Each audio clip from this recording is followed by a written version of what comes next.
今天我要带大家顺着波特兰城市发展的历史轴线来观测美国250年历史的时代投影。它几乎可以说是美国第一个富可敌国的富豪，它是波特兰景观最好的一栋豪宅，可以说是它的 pharmacy 或者是它的医院，橙汁蜂蜜的。相信美国就是那个天选之国，打造成全世界最高档的车站，旁边有非常多的游民。1870年到1900年是美国史上最缤纷、最绚丽、最华丽，同时也是最贪污腐败的年代。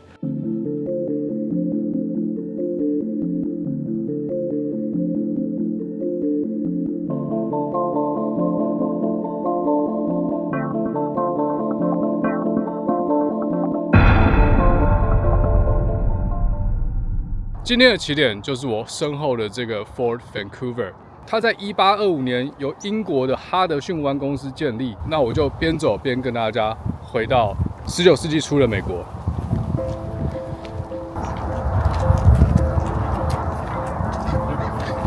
1776年美国独立之初，原先只有最东北的13州，那后来南方各州陆续加入美利坚合众国，但是当时美国领土向西只推进到密西西比河以东，密西西比河以西的土地是法属路易斯安那，是法国的土地。那继续往西走是墨西哥的土地，或甚至是无主之地，或者说是印第安人的土地。但是1803年，美国支付了法国1500万美元，向拿破仑购买了路易斯安那以西的广大土地。当时这个土地有多大？现在美国的中西部几乎都涵盖在路易斯安那购地案的交易中。美国当年只花了1500万美金，就取得美国中西部的主权。我现在在这边把所有的故事讲完，但是当时取得主权不代表握有实际控制权，所以美国开始了它的西进计划，不断的鼓励美国人向西移民到这些新占领的领地。当时最早期的这些拓荒者主要是以毛皮交易作为目的，所以他们这些人慢慢往西去猎捕这些具有经济价值的动物毛皮，甚至进入到路易斯安那购地案以外的无主之地，也就是我现在的位置——奥勒冈领地。那奥勒冈领地的地理位置在美国的西北区，再往北走就是加拿大。那当时这整个地方都叫奥勒冈领地，它不是只有奥勒冈，它也包含了现在加拿大的卑诗省，还有美国西北的华盛顿州，还有奥勒冈州。这整块广大的土地都叫做奥勒冈。当时在19世纪初的奥勒冈有3个最大的势力，第一个是1670年就已经成立的英国哈德逊湾公司，第二个是法国人在魁北克成立的西北公司，它成立的时间是1779年，主要的目标就是要跟英国的哈德逊公司去竞争美洲大陆的毛皮交易。那第3间公司它是一间美国公司，叫做太平洋皮革公司 PFC， 那它的创办人是一位美国人，他的名字叫做 John Jacob Astor。他几乎可以说是美国第一个富可敌国的富豪，他同时也是第一个派遣探险队抵达太平洋的西部拓荒者。如果大家去纽约的中央图书馆就是他捐赠的财产，而且他发财之后，他几乎占据了纽约曼哈顿大部分的地产。如果你对这段历史有兴趣，可以去听我的 podcast， 连接在这里。那重点我们回到19世纪初的奥勒冈领地，那这位 John Jacob 他就在这附近哥伦比亚的出海口建立了一个堡垒，叫做 Fort Astoria。哥伦比亚河就在我的正前方，在这个位置。因为我现在在城堡里面嘛，所以这个城墙后面再过去就是哥伦比亚河。那哥伦比亚河是西岸的第一大河，它的出海口就是华盛顿州和奥勒冈州的州界，然后慢慢的往东溯源，它同时也是奥勒冈州和华盛顿州的天然州界。那慢慢往东，最后走到了黄石国家公园、冰河国家公园和蒙大拿那一带的高山。这个哥伦比亚河的上游呢，还可以透过陆路连接到密苏里河上游的水系。那密苏里河和密西西比河就是北美最大的水系嘛，它西北通到黄石，东北通到五大湖区，向南一路流进墨西哥湾。它的出海口就是导致路易斯安那购地案的关键城市纽奥良。所以大家就可以知道为什么当时的 Astoria 要在哥伦比亚河的河口设立这座城堡。但是后来刚才前面提到了英国哈德逊湾公司加入竞争之后，他们在我现在的位置，也就是哥伦比亚河和威拉米特河 Willamette River 的交汇点，成立了一个新的根据地，就是现在这个 Fort Vancouver 温哥华堡。那这个温哥华堡持续的蓬勃发展，它也取代了 Fort Astoria 的位置。最后，太平洋皮革公司把它的产业卖给了西北公司，然后西北公司最后跟哈德逊公司完成合并，成为太平洋西北区最大的经济势力。所以在当时呢，奥勒冈领地它还是英国的地盘，英国具有比较大的掌控力。但是在路易斯安那购地案之后呢，美国开始显露它西进的野心。当时的美国领导阶层相信美国就是那个天选之国，它注定要统治太平洋到大西洋中间这么广大的一大块土地，这就是历史上所谓的命定扩张 （Manifest Destiny）。所以美国的势力开始跟哈德逊湾公司，也就是英国的势力产生了剧烈的碰撞。那美国当时的做法，就是在国内不断的鼓励公民移民到奥勒冈领地，去拓荒、去定居、去占土地。所以在1846年的时候呢，美国和英国签订了奥勒冈条约，因为英国人的人口不够，他要干架也干不赢，所以在1846年的时候，同意以北纬49度为界，北边就是现在的英属哥伦比亚省，然后南边就是现在的华盛顿州。那以前呢，在华盛顿州和奥勒冈州还没有升格为州之前，那整个地方就叫做奥勒冈领地。好，那这边是美国在太平洋西北的推进计划。同一年，在南边美墨战争，在1836年的时候，德州宣布独立出墨西哥。当时干了一场架，德州莫名其妙的打赢了，所以德克萨斯成功独立出了墨西哥。随后没过几年就加入了美利坚合众国。那墨西哥看到这就不爽，因为墨西哥认为是美国在煽动德州独立，并且想要进一步的扩张，想要并吞墨西哥在北美的土地，像加州、新墨西哥州、内华达州，以前都是墨西哥领地。所以在同一年，1846年，墨西哥对美国宣战，结果墨西哥直接被打趴，甚至美国还打到了墨西哥城。那战争的结果，美国向墨西哥支付了1500万美元，拿到了加州、内华达州、新墨西哥州、亚利桑那州、犹他州，还有科罗拉多州。所以1846年爆发美墨战争，再加上奥勒冈协议，确立了美国本土除了阿拉斯加以外的疆域。好，那今天这一集我就要带大家从奥勒冈领地的起点 Fort Vancouver 来俯瞰美国的历史。走，我们来看看这座城堡。那我现在前面这边有一栋建筑物，它有些当时城堡里面的一些摆设，其实都还蛮高档的。如果大家喜欢拓荒题材，我这边推荐大家2部戏。第一部是《黄石公园》。那《黄石公园》它是发生在现代，但是凯文·科西纳不演之后呢，他们推出了另外2部衍生剧。第一部叫做《1883》，第二部叫做《1923》。那1883呢，就在讲说凯文·科西纳主演的那个《黄石公园》的达腾家族当时为什么选了蒙大拿作为他们根据地。那其实我这边报了一下当时的拓荒者达腾呢，他的目的地其实是 Oregon， 也就是我现在这个地方。中间经过了一连串的构思，最后他们选择落脚在现在的 Montana， 为他的家族树立了一个100年的产业。里面的细节大家就自己去看。那我们回来讲这个 Fort Vancouver， 为什么 HBC 就是哈德逊湾公司会选择这个据点呢？因为这个地方它相对于 Fort Astoria 有个优势，就是它是哥伦比亚河和威拉米特河的交汇处。那这个哥伦比亚河，我前面有讲说，它向东可以一直延续到密西西比河的水系。那向南呢，就是威拉米特河，它是一个南北向的水系。那威拉米特河这个流域呢，它是一个非常非常优秀的农业地。那在当代它有非常好的黑皮诺葡萄。如果大家有 follow 我的 podcast 的话，在葡萄酒这方面我也讲了很多，连结在这边，好不好？所以当时 HBC 公司选择了这一块地作为它在奥勒冈领地的发迹处，着眼就是威拉米特河和哥伦比亚的水路运输。那大家可以看到这个早期的城堡去看1883或者是其他这些美剧的话他们这个城堡就是用木头建的，是一个木质的城堡。然后在城堡4个角的瞭望台。在当时，他们除了要抵御其他的竞争势力之外呢，还有另外一个势力就是美洲原住民。当时的美洲原住民非常的凶悍，但是最后随着历史演进，全部被美国的联邦政府打趴在地上。从这边我们可以稍微看一下当时的拓荒者居住的环境。这边有一个暖炉，有没有看到？这个是一个非常传统的烧木材的暖炉，它在下面烧这个木材，然后把废气通出去，那上面还可以烧水壶。这边就是刚才前面提到的 Hudson Bay Companies， 就是 HBC， 这里就是 HBC 建立的据点。好，那里面有他员工的一些宿舍指挥官的宿舍，像这边是他的，可以说是他的 pharmacy 或者是他的医院。在这整个 Fort Vancouver 里面呢，它除了是军事和毛皮交易的据点之外，它还有学校、医疗和一些娱乐。然后其实刚才2点有导览，但是我没有跟到，因为我要自己导览你们，所以我就没有跟到了。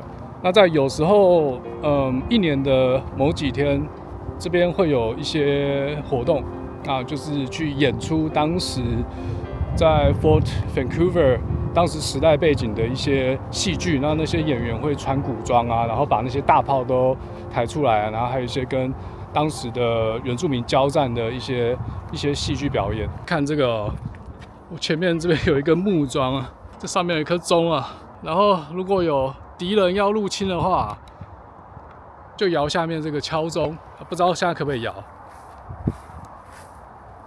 他说什么 ？Please do not ring the bell， 不可以敲啊，不给敲啊，他不给敲，不让敲啊，就很像我们玩《世纪帝国》要敲钟，对不对？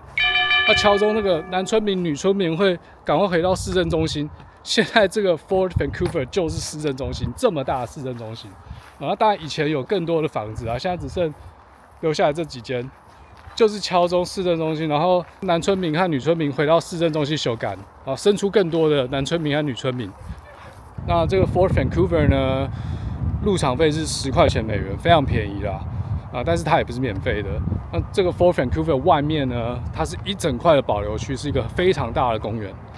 好，那我们前面去看一下前面那个哨站哦，大家可以看到我刚才在讲解的时候，有非常多的飞机的声音，对吧？因为前面是一个私人的小机场，那边就是机场了，它会有一些私人的小飞机。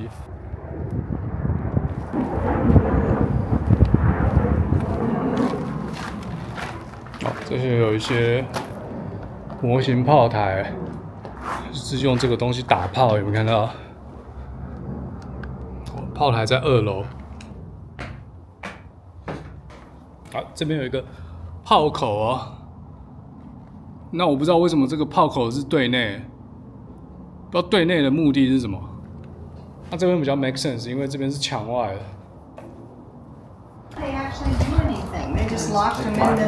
那我现在在的这个空间呢，它是当时的监狱，它是一个 jail。关于那些犯法的或者是外面抓到的人呢，关在这个地方。那这边有这个靠人的锁，这个也太大，这是要靠在哪？这靠在身体上是不是？就跟呼啦圈一样大。这个是不知道什么，是尿盆吗？这间里面不知道关多少人，其实空间还蛮宽敞的。在城堡里面的人要吃什么？就是吃自己种的菜。我们来看一下他们的这个菜园。这个应该是枯姐，就是看突然忘英文了，也突然忘中文，节瓜啦，英文是法文是枯姐，怎么只记得法文了？靠腰 ，zucchini 啊 ，zucchini， 它不是 zucchini 就是 cucumber 啊，不然就是南瓜，看起来应该是zucchini， 那这个比较像南瓜，这有可能是南瓜，那边这个是地瓜吗？哦，也不是，可能是西瓜之类的，这是番茄，然后有大葱啊，有 cabbage， 有 kale。这什么我就不知道了啊！哪有玉米？前面这个是玉米，有开花了，在最前面，这是玉米，这不知道是不是朝鲜蓟？哦，这是罂粟花 ，poppy， 这是罂粟花，哦，这也是 poppy 罂粟花，哦，这边有这个蒜头，应该是蒜头，好，这个不能吃，这个有毒，这边有这个向日葵，向日葵也可以吃嘛，葵花籽，哦，然后这个是 fig， 无花果，这颗 fig。比较大，随便种都活的 fig。好，那在路易斯安那购地案、美墨战争，还有华尔冈协议之后，美国取得了这大半西部的江山，之后就天下太平了吗？之后美国就变成一个强权了吗？后来紧接而来是什么？美国的内战，也就是台湾所说的南北战争。美国取得了这些新领地，直接的导致了南北战争。那我们知道，当时的北方是以工业为主，北方各州禁止蓄奴，但是南方以农业为主，所以他们对于人的劳动力需求非常大。尤其是惠特尼发明了轧棉机之后呢，对于黑人奴隶的需求大暴增啊！那你不知道什么是惠特尼轧棉机？点上面的链接去听我的 podcast。问题来了。西边的这些新领地到底是可以蓄奴还是不能蓄奴？那当时的民主党是支持蓄奴的，当时民主党是属于南方各州的势力代表，而北方是属于共和党的范围，是反对蓄奴的。那我们现在知道刚好并轨了嘛，整个反过来了。所以呢，西方这些新的领地、新的州呢，到底要可以蓄奴还是禁止蓄奴？这个就是一个政治问题了。民主党和共和党都在争取西边新成立这些州的选票，因为每一州有他的选举人票嘛，两边都是攸关利益，完全谈不拢啊，怎么办？直接干架啊。那我前面这边哦，就是 Fort Vancouver 外面的一个区域。那从1840年左右，这个区域发展成一个军事设施，像我现在正前方的就是一个军营。这栋楼是建于1904年了，所以它一直用到1战、2战。那到2战之后才全面改成现在这种形式，是人可以进来参观的。那我猜它现在可能也没有实际用途，可能只会随着军方办一些纪念性的活动啊，像那边有一些阵亡将士的纪念碑，像这是越战纪念碑、韩战纪念碑。那我猜这应该是当地的军人。这是美西战争，然后1战、2战，哇，2战是满满一排啊。这我们从一些美国的电影常会看到，像 Top Gun 啊，那个海军的营地，很多也是这种红砖色、很别致的建筑物。好，那这些都是一些军营内部的建筑物。那现在就是直接对外开放，游客和居民可以自由的在这个 neighborhood 走动，享受这个绿地啊，还有一些微风等等的。好，那这个军营当时也 involved 了南北战争，但是不是什么很重要的角色啦。那南北战争之后呢？因为战后重建，经济快速的滚动，它是美国经济转动最快速的年代，但同时也是美国史上最贪污腐败的年代。镀金时代的波特兰，我们下一个点见。好，这是我刚才在旁边的一个室外的 shopping mall 一家店，叫做 Cecilia 买的 Chicken and Waffle。好，那它这个就是一个美式的传统料理，在 waffle 上面加炸鸡 fried chicken。那看一下这个酱，就是甜的一个酱，还不错吃，它有一个酸酸的味道，然后主要是蜂蜜，一些柳橙，还是百香果，应该是柳橙，然后蜂蜜，这个应该是要加在 waffle 上面，那代表这个 fried chicken 是吃甜的。然后这边还有另外一个酱，这个酱不知道是什么，有可能是最传统的枫糖 syrup 之类的。好，先吃一口。还不错哎，皮的味道比较重，它比较咸，然后肉算是不会太干，然后其实它也不用沾了，它已经调味过了，有一些黑胡椒，然后辣辣的。其实我不知道 waffle 要怎样算好吃 ，waffle 重点应该是那个酱，它的酱调的蛮好吃的。观众也来一口，沾了这个橙汁蜂蜜的，它这个辣度，然后配它这个蜂蜜和橙汁的这种清爽的甜，还蛮和谐的冲突，加起来一起吃好不好？Waffle 配 fried chicken， 就是甜甜辣辣版本的劲辣鸡腿堡。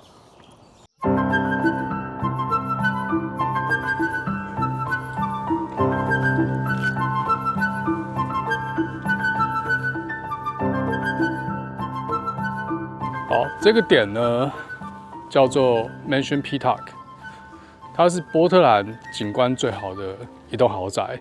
业主是 Henry Peacock， 他是美国镀金时代在波特兰当地最富有的其中一位富豪。1870年到1900年是美国史上最缤纷、最绚丽、最华丽，同时也是最贪污腐败的年代。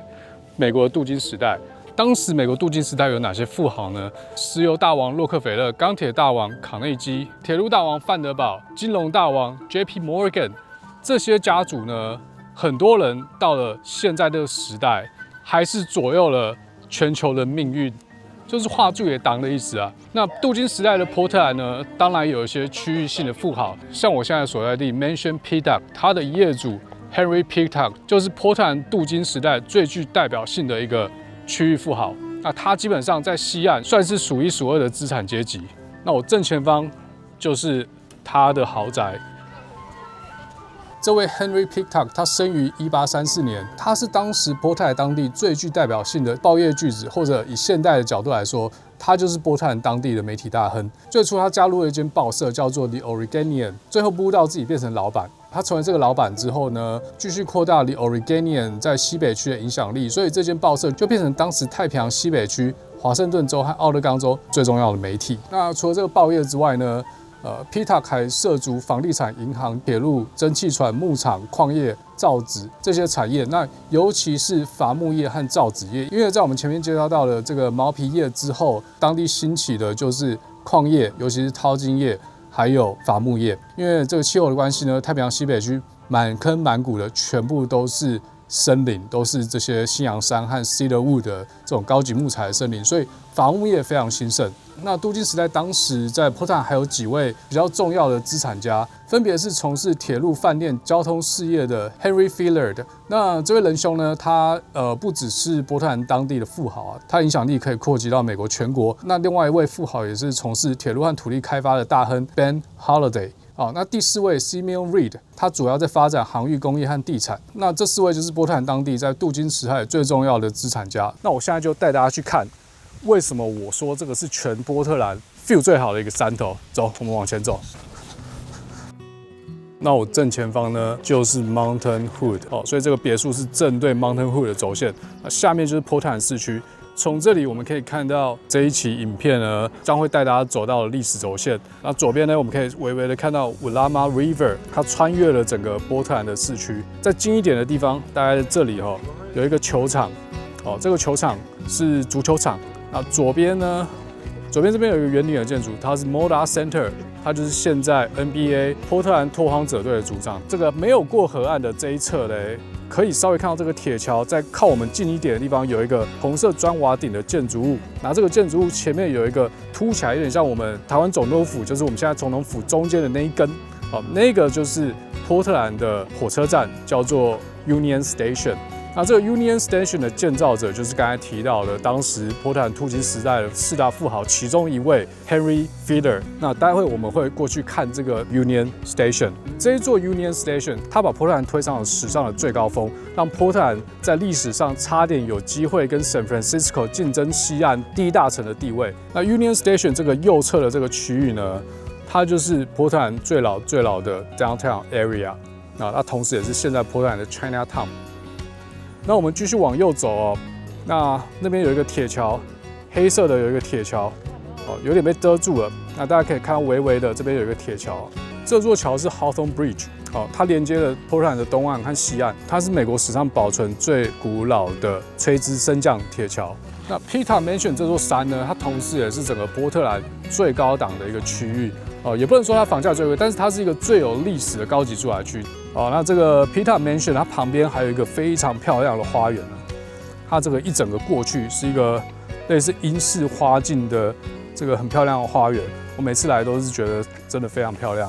那美国的历史在镀金时代高速的发展，基本上在1870年到1990年，就是美国超英赶美没有美国就是美国的产值超越大英帝国的这个时代。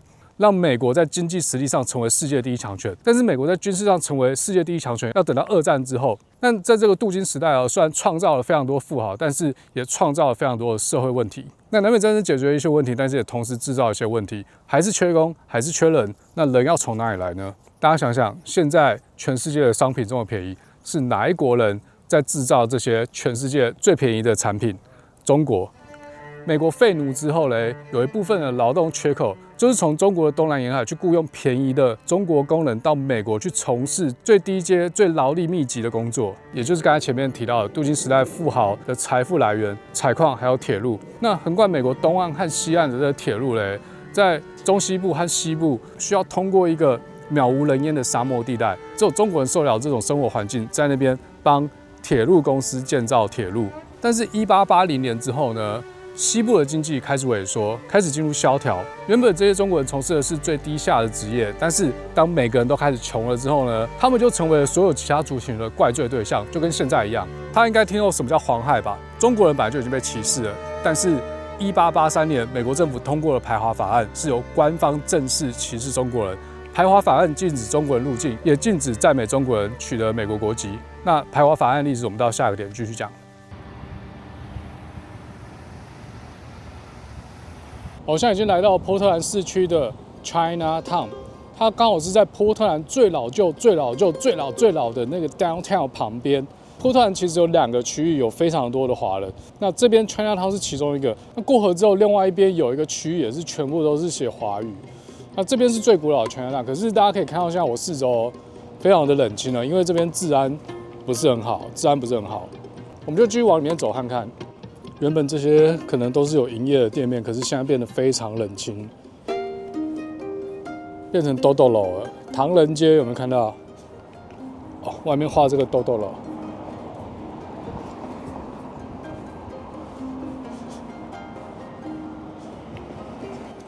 不过它左右两边的行道树还是蛮漂亮的，然后沿路大家也可以看到一些帐篷。哦，这边的 Chinatown 比西雅图还要更死寂耶，全部都关掉了。哇，几乎店全部都没开，而且都是直接收摊的状态。好，去走那边。哦，我也分不出这是徒步区还是一般的区域。游民变多了，可是也没有想象中的多。波特兰又称为玫瑰之城，因为这边有一个非常有名的 Rose Garden， 所以 NBA 波特兰拓荒者队的主场也叫做 Rose Garden。那我前面呢，这条路有警卫，然后这条路旁边我就不走过去了，旁边有非常多的游民在旁边打药。哦，这边远远大家可以看到一些游民。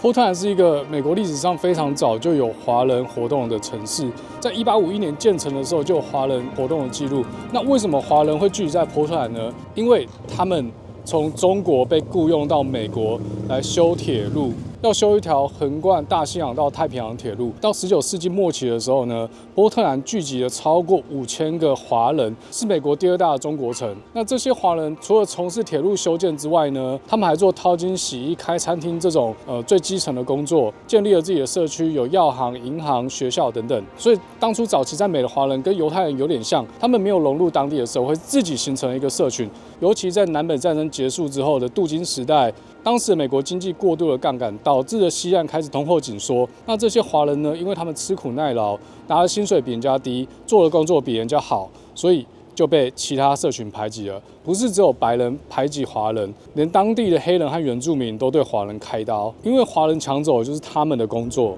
所以1882年美国通过了排华法案，华人没办法拿美国国籍，没办法出庭作证，然后也没办法拥有资产，所以他们为了要保护自己，就聚集起来形成一个 Chinatown。那当时波特兰的 Chinatown， 它甚至很多华人是住在地底下，他们把下面挖了非常多隧道，一直通到威拉马河的河岸。这个隧道的名称就叫上海 Tunnels。那可想而知，这个隧道里面就是犯罪丛生，从事各种非法勾当。所以自古以来，这个区域呢，就是一个治安不太好的区域。那这个排华法案要一直到1943年才被美国政府废除掉。所以在1943年以后，非常多的华人移民开始移出中国城这个区域，取得国籍，受高等教育。那渐渐的，在美国当今的社会，华人已经变成相对收入高的一个族群了。想要知道排华法案时期更多的美国史，可以点上面这个连结到我的 podcast。然后这个 Chinatown 有一个地方叫兰书园呢，它是一个中国的园林建筑哦。因为进去要票，对啊，我就不进去了。好，我们继续走。好，那前面这个 block 嘞，是整个波特兰 Chinatown 或者说整个波特兰 Old Downtown 最多游民聚集的一个区域。好，那我就不打扰他们。因为今天这个题材不是来拍游民的，好不好？今天是要来拍波特兰的历史轴线的，所以游民的部分就跳过了。好 ，Union Station 就在前面了，直接都睡在旁边，对接也是。好，那我前面就是波特兰的车站，叫做 Union Station， 可以把它当成是纽约的中央车站。那这个 Union Station 就是由 Henry Filler 去推动的这个铁路计划。它在1890年动工，耗16年完成，总共造价30万美元。大家可以看到，它采用的是意大利的文艺复兴式建筑，最有特色就是它上面的这个红砖色的屋顶。那当时 Henry Filler 他的野心就是要在波特兰打造一个全世界最先进，而且全世界最豪华的三铁共构。没有三铁，那因为这边就在河边啦，所以它其实是河运、陆运的中心，旁边就是港口，那这边就是铁路的终点。所以这个车站建成之后呢，它连接了南北向铁路、东西向铁路，还有整个哥伦比亚的河域，一路可以从出海口向上游直通到 Montana、North Dakota， 甚至是 Missouri。所以在19世纪末的时候，波特兰是真的非常有潜力成为西岸的第一大城。但是呢，历史没有如果，我们现在都知道了，波特兰这么一副冷清的样子，所以他连西雅图都干不过。到底是为什么呢？因为波特兰它有一个硬伤啊，它的港口吃水不够深，它没有深水港，所以当海洋时代开启的时候呢，更大型的船舶它是无法停在波特兰港的。但是西雅图不一样，西雅图它直接靠的就是 Puget Sound， 就是普吉特海湾，它有一个天然的深水港，所以在海域上，西雅图是比波特兰吃香。而且当波特兰和西雅图的铁路通车之后呢，西雅图就逐渐的取代波特兰在太平洋西北区经济中心的位置。好，那大家看这个车站外面有像巴黎这种新艺术风格的钢铁雕塑，这些柱式。哦，那我们进去看一眼这个。Henry Filler 在19世纪末打造成全世界最高档的车站，里面长什么样子？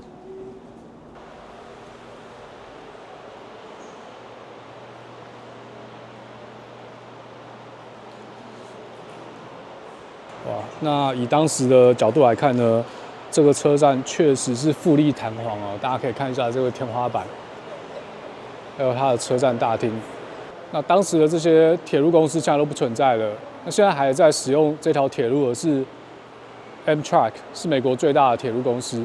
那有些旅游路线是可以从波特兰直接坐车，它有这种卧铺的火车，可以坐着火车到美国各大城市游览。它一路可以从 San Francisco 坐到哪里 ？Chicago 有没有看到？坐到 Chicago 啊，中间有很多玩的点啊，有 Salt Lake City、Provo 这些很多景点，总统山啊 ，Denver。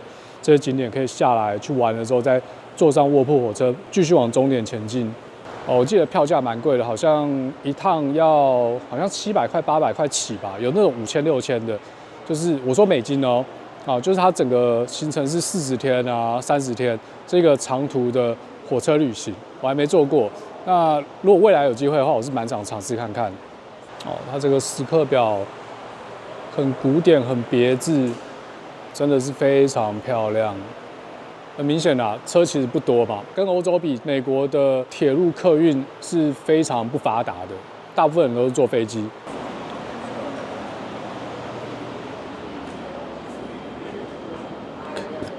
奇怪，这可以出去吗？这应该可以出去吧 ？Transman Ray Rise。好像不行啊！上去好像要检票才能上去，这边只能在这边看，这边只能在外面看。我发现美国的车站都是这种暗暗的灯光，纽约中央车站也是，这种就老的车站啦，都是走这种很昏暗的灯光。那因为这个车站和铁路的建成呢，波特兰也确实成为了太平洋西北区的经济中心，同时也为 Henry Filler 累积了巨大的财富，所以 Henry Filler 也是波特兰在镀金时代最重要的几个富豪之一。好，那不知道大家觉得这个车站高不高级？留言区告诉我。在这个时代的运转下，过去再怎么伟大的地方，过去再怎么繁荣的地方，都有一天会变成这副鸟样。基本上是一片死寂啊。波特兰市中心，欧洲地区饱受战火的摧残。干这超屌！哇，好好吃哦！就是日本的集中营，游客必来的地方。这边有一个人住在里面啊，老人跟着音浪摇摆，超屌的，一群老人。